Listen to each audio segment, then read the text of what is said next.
Welcome back! In the last video we covered how resistance lines are often explained as a ceiling and how support levels can act as a floor. Yes, you explained that well. It began to click when you described the tussle between buyers and sellers, which reflects in the price.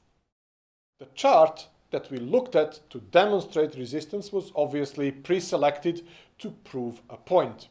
In this video, however, we are going to look at a practical way of identifying potential support and resistance areas before they get confirmed by multiple touches.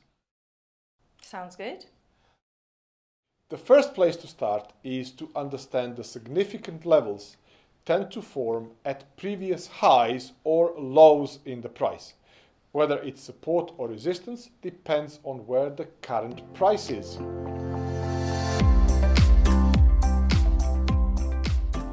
Let's show this on a chart for the UK 100 and see if we can identify some potential support and resistance levels.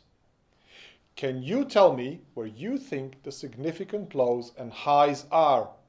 Remember, a low is a turning point when a downward trend reverses and heads up. A high is the opposite. So do you mean here, here and here? Yes, that's right. At these significant lows and highs, we place horizontal lines or zones on the chart and extend that point to the present day and into the future. Can it be any high or low? Pretty much to start your analysis, yes. What do you mean when you say to the present day and into the future? Well, remember that this here is the current price and down at the bottom axis is the time. So this bit here is the future. When I draw my line or a zone, I make sure that it extends over to the right, so it's useful for us right now. Right, I see. Now, we got some potential levels of interest because the current price is here. The level above it is potential resistance and the two below are potential support levels. Are any of these levels stronger than the others? Well, because this one has been tested twice and not held, I would say it looks to be fairly weak. If we let the chart run forward, the first potential support level gets tested and fails again. So we can probably discount that one as being psychologically important.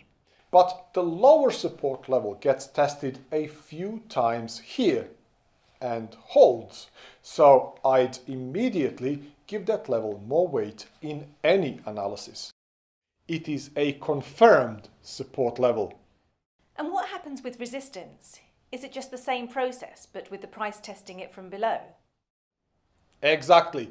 If the price starts rising and gets near this potential resistance level, I would be looking to see if it gets confirmed.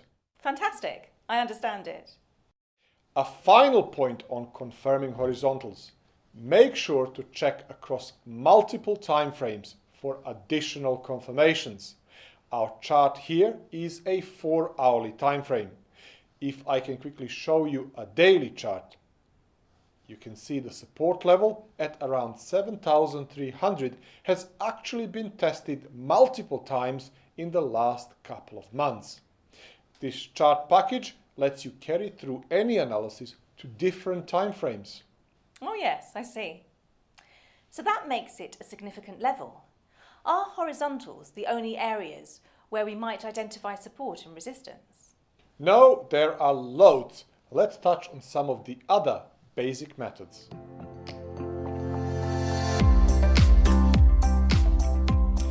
Another common strategy for identifying potential support and resistance levels is to simply use round numbers. In our UK 100 example, the support line of interest was developing at 7,300. And in our gold example, the resistance was around 1,300.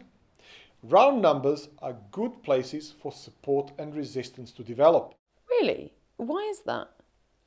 Well, some traders tend to place their stop or limit orders at round numbers. So when these get triggered, it might be enough to get the change of equilibrium between the buyers and sellers, between bulls and bears. So, because people like round numbers, like 7,300, they become areas we should be interested in. That's pretty useful. So, now that we're able to identify these levels, can we use them to place trades? Well, some traders do. It's called range trading. They find ranges of support and resistance, and their strategy is simply to buy when the price hits support and sell when it hits resistance. You can have a go finding these ranges on your broker's practice account, but I'd reiterate that the trading techniques and strategies we are building towards involves support and resistance, but only as a one layer of evidence. Okay, I'd like to learn a bit more before I start trading. I think that's a wise choice. Is there anything else we need to know about support and resistance? Yes, loads. I'm only going to list them here, but there are other ways to identify support and resistance. We can identify them by using trend lines, moving averages, Fibonacci retracements, and daily pivots. I think I might know what a trend line is, but I'm blank on the other three. Well, don't worry, we will cover all of these in our advanced courses. This lesson is about the basics. So for now, let's move on to the summary.